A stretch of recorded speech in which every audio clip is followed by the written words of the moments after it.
let's go on and kind of dive into these. So like I said earlier, every chart that I show you guys is from a trade that I've taken myself, and pretty much I think every single one in today's class is something I've also called live.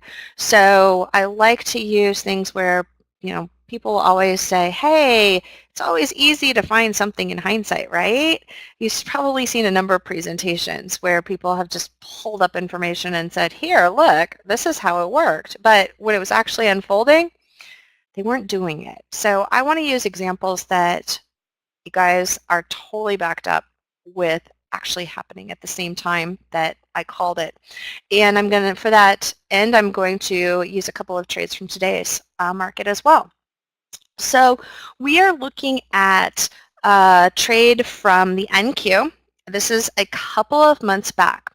And you're going to see examples interspersed here from different time levels and different markets. So I've been teaching Fibonacci for years. So a lot of times what I will do with my platforms and when I'm doing webinars is I will pull examples from trades that I had years ago and show them to you in the current market. So all of these trades that I'm showing you are either going to be from trades this week or they're going to be from trades that happened the week that I gave a previous class.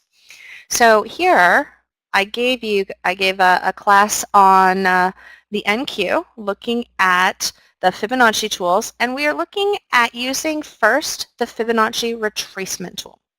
So here is a move that is just getting started in the NQ. Going into the day, this was October 12th, and this is that first main impulse move. So a Fibonacci retracement tool goes and looks at this impulse move and adds those Fibonacci levels as retracement levels. So think back to that template that I drew for you guys earlier. What we want to see is an impulse move that is average to stronger than average into highs. Then what we want to see is a two-wave correction. And here is where the Fibonacci retracement tool comes into play. Because in order to get the strongest continuation moves where you have the least chance of getting a trap pattern, you want to see retracements that hold above that 50% retracement level. So a lot of times you will see retracements that might come into the 23.6 first, and then the 38.2 the second time around.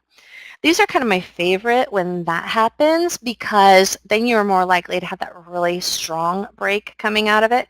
Sometimes you'll see that as part of like an inverse head and shoulders as well, and it'll come back to the 23.6% again. But when it's holding at those levels, you're going to get the strongest breakouts. Now, when you have something that comes back to the 50% level, this is where things can have a harder time giving you a full continuation. Because what happens is that previous high starts to serve as a stronger resistance level. So you'll see something come into that 50% level, and it might have, similar momentum. There's the momentum word again, coming off of the high as going into the high. So you're looking for a bounce off of the support. But the bounce has a hard time breaking through that previous high.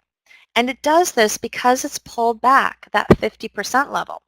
If you have something that only pulls back to the 50% or the 38.2% level, it's going to have an easier chance eventually being able to break through those highs.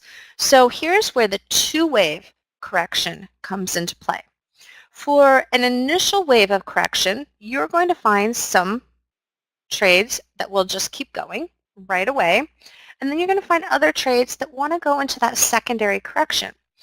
The ones that have that secondary correction, they then offer the most predictable follow-through on the upside. It's not that you can't get follow-through on an earlier one. I like to call that a 1, 2, 3 pattern. Basically what that means is like if you've got 30 minutes of upside, 30 minutes of correction, 30 minutes of upside.